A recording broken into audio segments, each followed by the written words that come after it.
I'm rolling. Good morning, sir. Good morning. Look here. All right. I'm wonderful. How are you? I'm fine, thank you. Well, good. Can we have your profile, sir?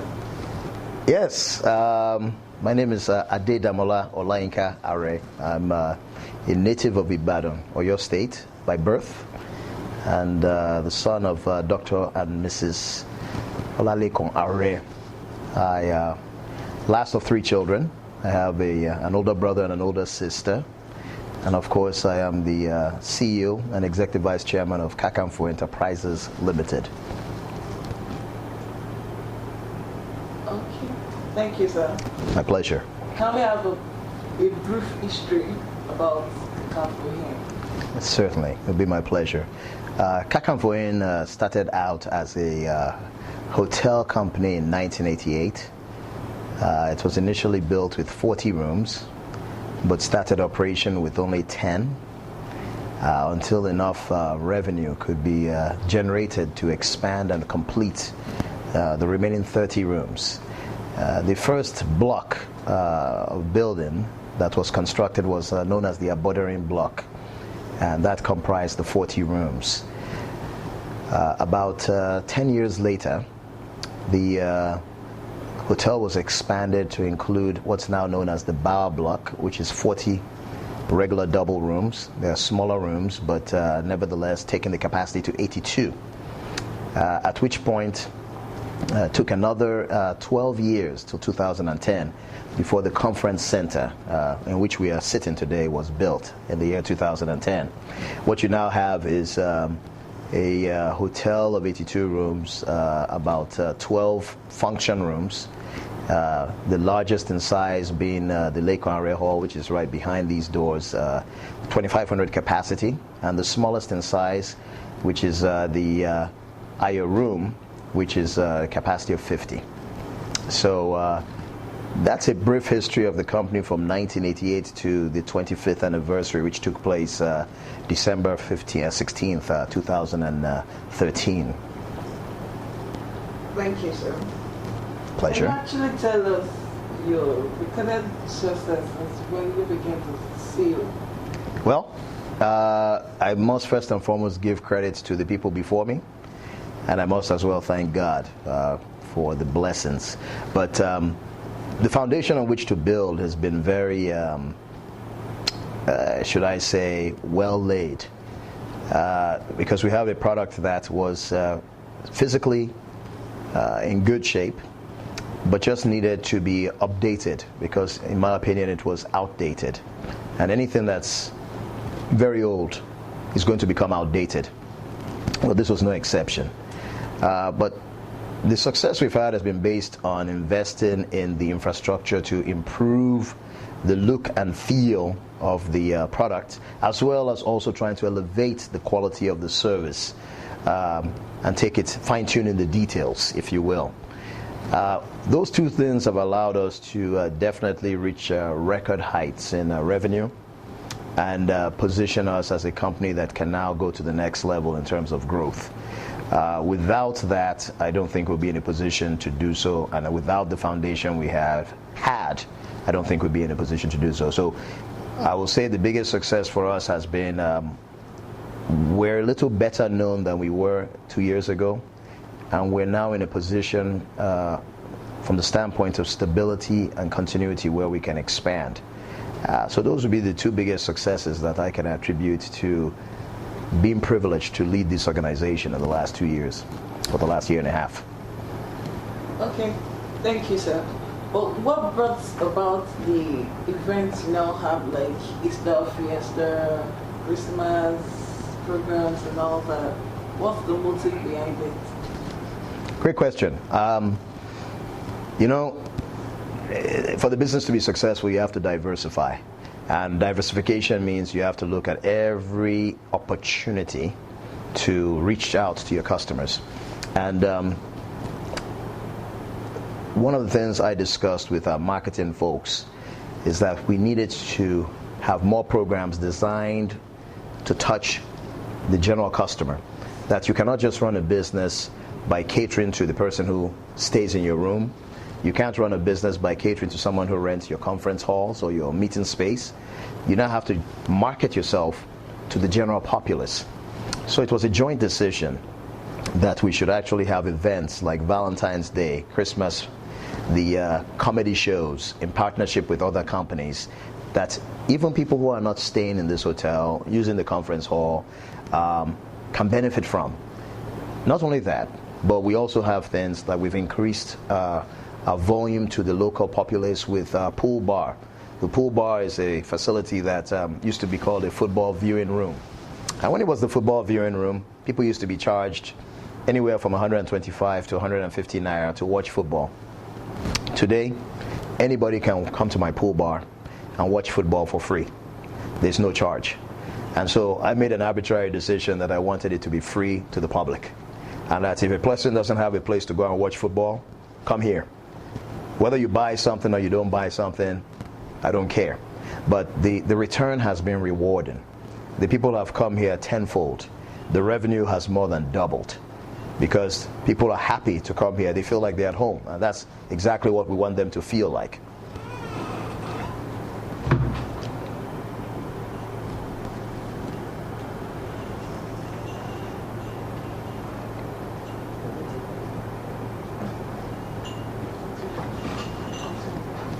So the revenue has more than doubled, and the publicity from that has been just so tremendous. People are very happy to be here. The question is whether you're going to find a seat when you come to watch these games, because on the days where it's a doubleheader, whether it's Chelsea, Arsenal, or Liverpool, Man City, if you don't come in half an hour before the game, for 4 hours there'll be no seat. And so it's really rewarding, because part of what we're doing is not just about growth or revenue. It's about being a good business partner in the community, doing things for people that will make people feel proud of associating with this company, or feel like they are part of the success of this company. And so those are some of the things we've done, and those are some of the reasons why we've done those things. Thank you very much, sir. So can you tell us about your products and services here? The prices, like the security, just tell us about. Certainly. Well, the product is on the hotel side. We've got 5 distinct types of rooms. The smallest is what we call a regular double. The normal price on that is right around 18,400. And then we go through the executive double, the superior doubles, and then go on to the 3 types of suites that we have.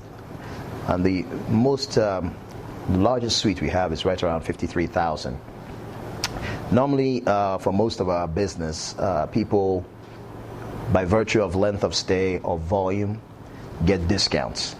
And so most of our clients, I would say more than 60%, do not pay the top rate, because there's a reward for the amount of room nights that the company generates with us, or the length of stay that the company generates with us. But those are the physical products. If you're not discounted anywhere less than 15%, in other words, if your rate discount is less than 15%, your rate comes with full use of the amenities. You get the complimentary breakfast, which is the entire breakfast buffet. You get the use of the pool, the fitness center. Of course, you pay for the spa, and of course, but you can use any amenity.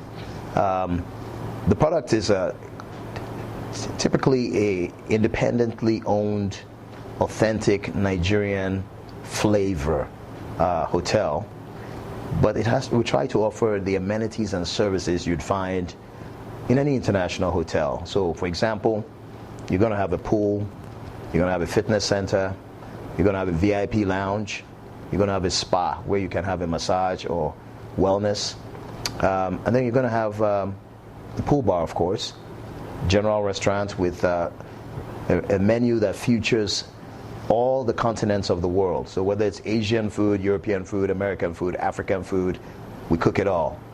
Granted, we've been a specialist in Indian food for many years. It's specializing and diversifying into many other things now.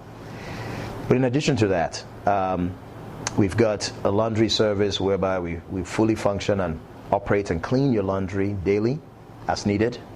And anything you really think of that you can find in terms of amenities or services in a full service hotel, we have. Whether you need to rent a car, whether you need to go and see a doctor, we will make those arrangements for you. We hope you never have to go and see a doctor, but we will. And then that's the services, but the basic infrastructure includes, having a lift, something as simple as having a lift, as opposed to people walking up 4 flights of stairs, room service. And then when you get into the meeting rooms, not only do we cater to people in our pool bar for food or to our restaurant, we also cater to the guests in the room. We cater to the guests in any of our function space. And we cater to people in what we call ODC, which is our outdoor catering. So we truly believe in a full-fledged service model, which means we will provide any kind of service that anybody requests at any time. Additionally, the third piece that we've added to our infrastructure is across the street. We've just finished fencing our overflow parking lot. Eventually we're going to build a parking structure, but it's currently an overflow parking. And that overflow parking has a capacity for about 250 vehicles. So in addition to our standard parking here, and we've added that overflow parking, and of course we're now in full-fledged in the conference and meeting business as well as the hotel. And the last thing we've just added, which is only about 4 months old, is we now have a shuttle service. And the shuttle service is used by several companies to take their clients to work and back. So some of our big clients with groups of 15 or 20 need transportation to their sites. We will take them there for a fee and we'll bring them back at the end of the day. In addition, we're running chartered runs to Murtala Mohammed International Airport.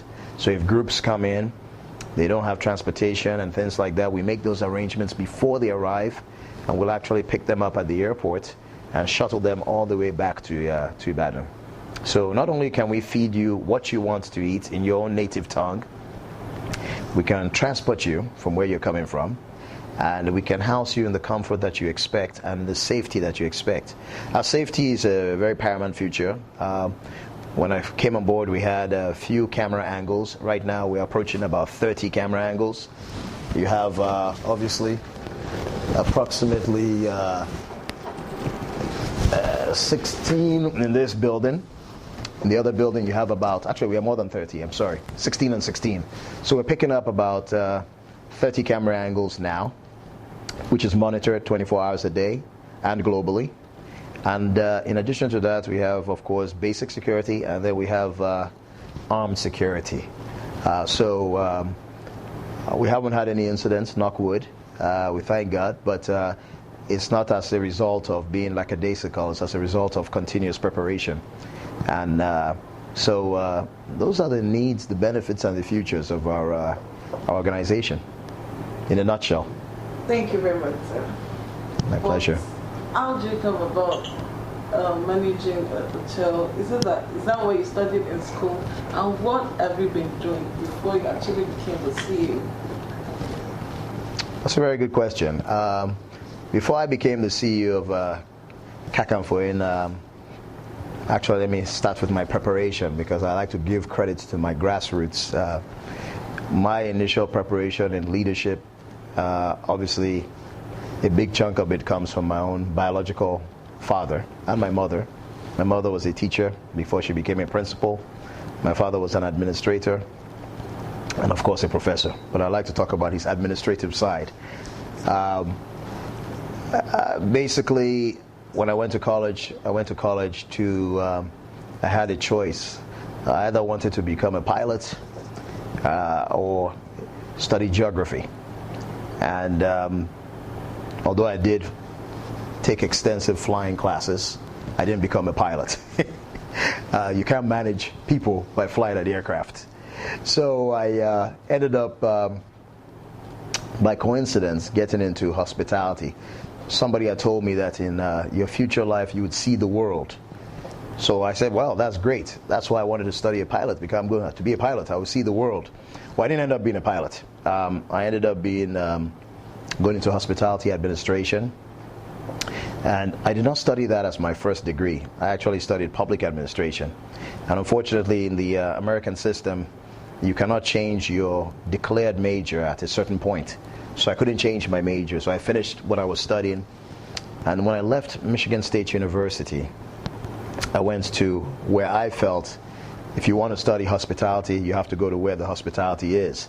So I went to Las Vegas and moved to Las Vegas and worked in hospitality, studied hospitality at the University of Nevada, Las Vegas. And I think what I learned at UNLV in the short time I was there is the true foundation of my hospitality background. I was privileged to work in basically the best hospitality environment in the world. I mean, I had a part-time job at the front desk at the time in what was the world's largest hotel, the Las Vegas Hilton.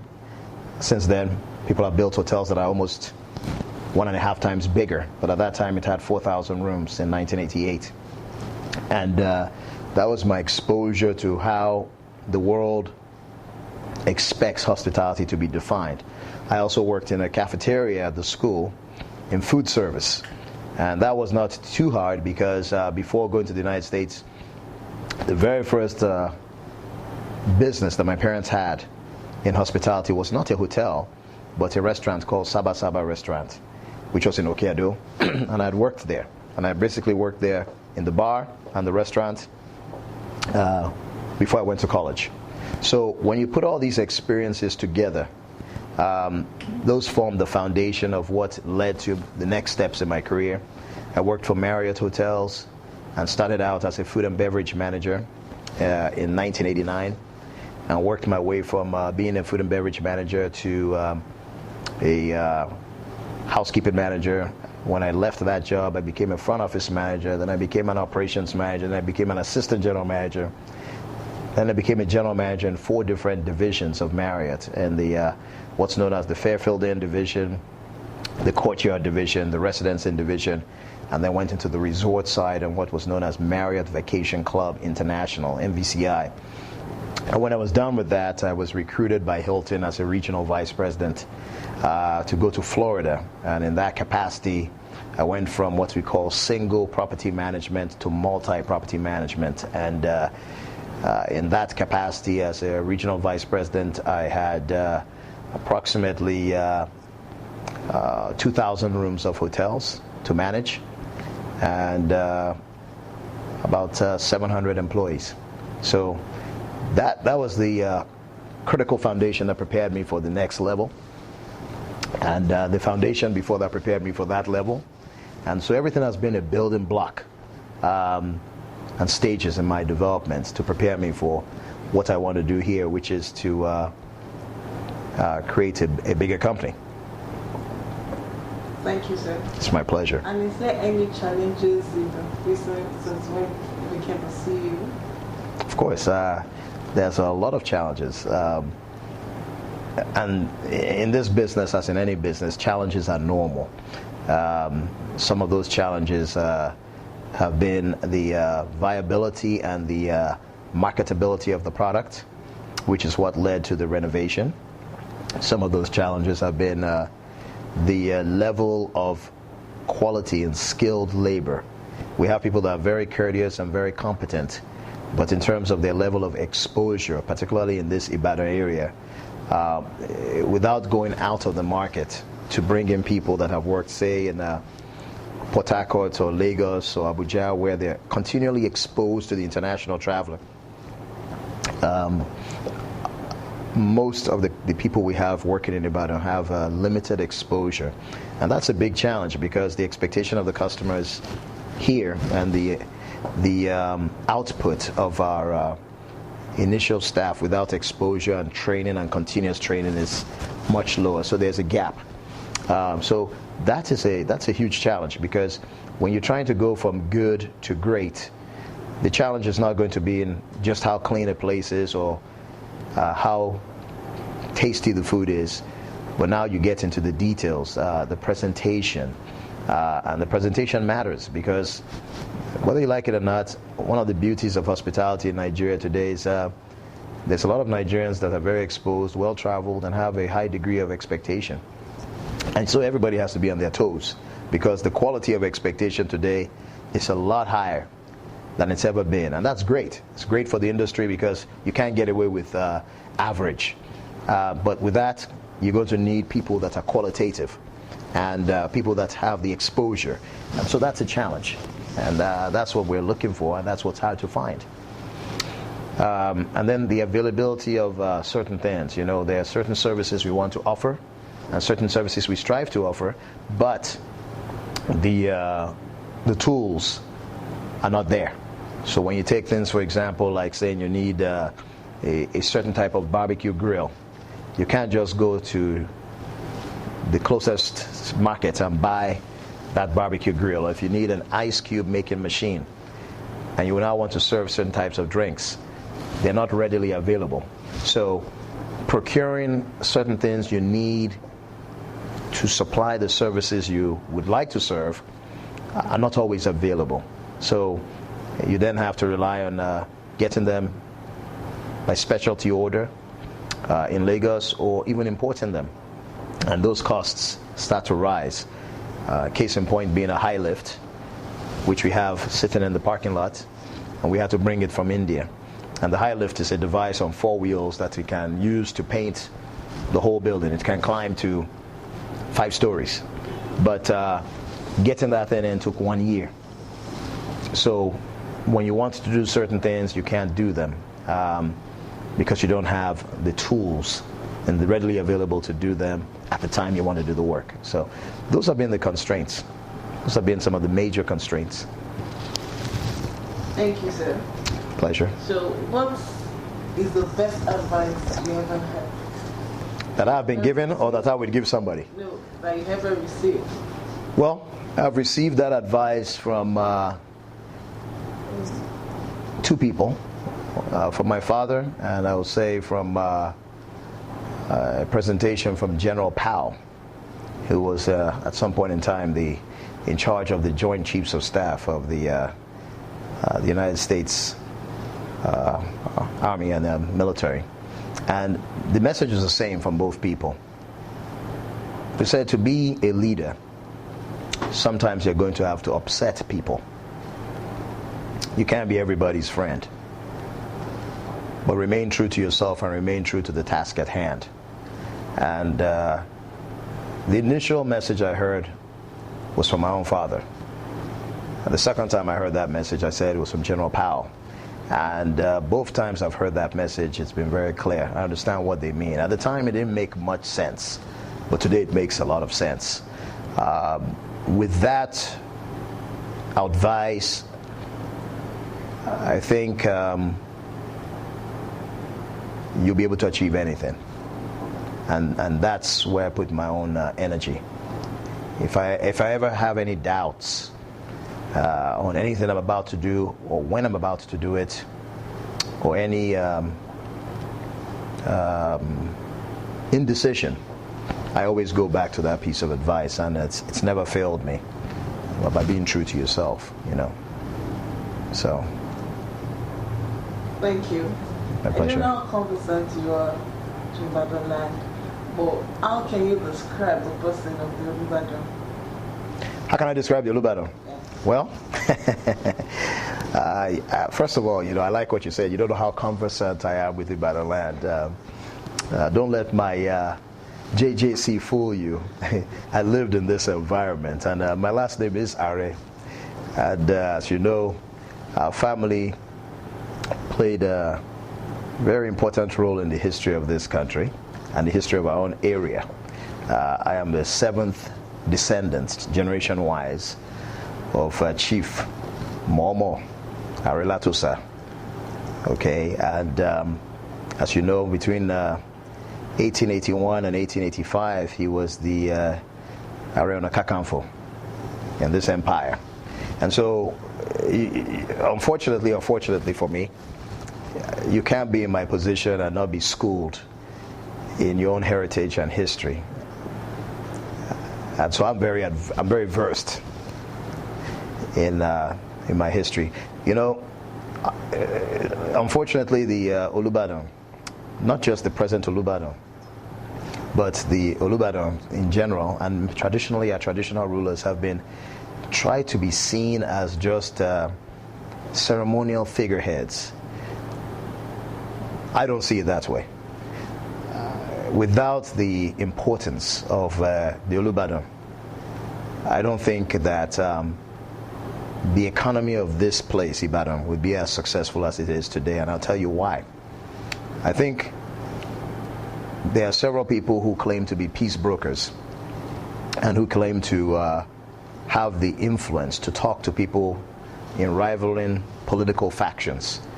And the Olubadan, in his infinite wisdom, his patience, his influence, and his courage, is somebody who can get any faction of people to be on the same page.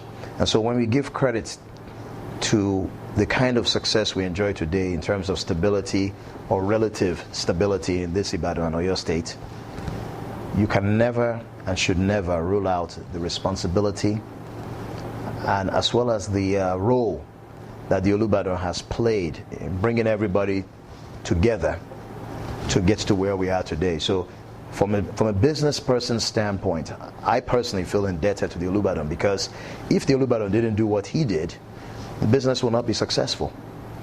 So the government can't do what the Olubadan has done, put it that way. So the Olubadan has been a strong force in unifying and stabilizing this environment. So we have to give credits to the present Olubadan for the role he has played and what he means in terms of our culture. It's very important. And I think many times and oftentimes it's unfortunate, because the so-called people who are born and grow up in this environment do not even understand the significance and the importance of the Olubadan. As far as they're concerned, it's a title, but it's much more than that. It's a reinforcement of our heritage and a father to all of us when we can't agree. So, in a nutshell, that's my response to the significance of the Olubadan. And I would also like to take this opportunity to congratulate him on this momentous milestone of 100 years. May he live as long as he chooses to. Thank you very much. Nigeria is actually facing a phase of security challenge. What can you say about this? Well, I could say a lot. But here's what I would say. Nigeria, on the facade, is facing security challenges. The real issue in Nigeria is not security challenges. The real issue is unemployment, a lack of jobs. The real issue is a lack of quality education. The real issue is a lack of a functioning infrastructure. The real issue is a lack of access to medical care. The real issue is poverty and lack of an opportunity to get off poverty. The real issue is people that are desperate or feel hopeless. The issue is not an insecurity problem. If you've put your energy in eradicating illiteracy, if you put your energy in eradicating or providing people with an opportunity to have medical care, electricity, water, shelter, comfortable shelter, good roads, Nigeria will not have a security problem. An insecurity problem is a byproduct of a failed system of government. That's what an insecurity problem is. The parents of the people who are so-called thieves, robbers, criminals, their parents were not criminals. They lived in an era where there was shelter, there was better hope, there was water, there was better electricity, and things worked. The escalation and increase of these issues you have today will have continued because there's no solution to the poverty and the plight and the problems that people face. And that is why the country feels insecure. People have resorted to. Thank you, sir. So, Pleasure. how can you assess the present government administration? At the federal level or at the state level? Both. Well, at the state level, I think the governor is trying. The state has definitely moved forward from looking at it from the last 4-5 years. Things are at least moving in the right direction. I think the answers I've told you to the situation of insecurity speak to the federal level, and we definitely have our work cut out for us. There's a lot of work that needs to be done. The situation with the insecurity in the north. Insecurity also, as I've always said, is a byproduct of poverty, and it needs to be addressed. Okay.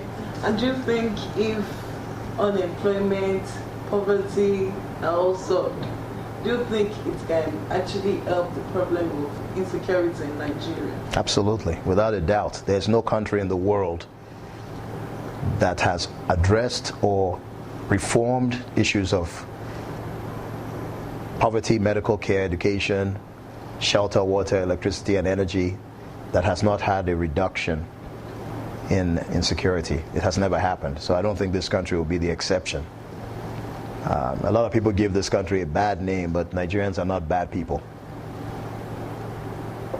But don't you think the issue at hand, it's not about the unemployment or poverty, it is about getting power, getting into power, don't you think? No, I don't think so for the common man. I still say and I maintain that the common man, at least the people I speak to, they want those things. They want to know that when they wake up, they can feed their children, that they can clothe their children, that they can house their children, that they can send their children to school, that they can feed their children for as long as they want to feed their children. That they don't have to go home and say, I'm sorry, we can't feed you today. I think we have to start with basics, and people have to be able to enjoy the basic necessities of life. Power or lack of would not really matter. But what really matters is that people have to feel safe and comfortable. If people feel safe and comfortable, the environment will be safe and comfortable. That's my personal belief. Thank you very much, sir. My pleasure. So what advice would you give to someone who wants to be like you, who wants to do what you do? Well, first of all, I will tell anybody who wants to do what I do, don't bother. But all jokes aside, whatever you do in life, not just what I do, I happen to like what I do. I'm very passionate about what I do. I enjoy hospitality, and although I have a very serious side, but I enjoy taking care of people. I really do, all jokes aside. So whatever you do, you better be passionate about it. Enjoy it, commit to it, believe in it, and put yourself fully in character. So if you cannot do that, don't do it. And at the end of the day, I still say the same words I told you that I've heard from my father and from General Powell, who are two very important role models in my life. Be true to yourself. Don't go and study something that you say, my father wants me to be a doctor or a lawyer. Everybody wants to have that title and say, I'm doctor, lawyer, barrister. Be true to yourself. Study something you have a passion for that you like. And if you do those things, you'll be very successful. You'll be very successful.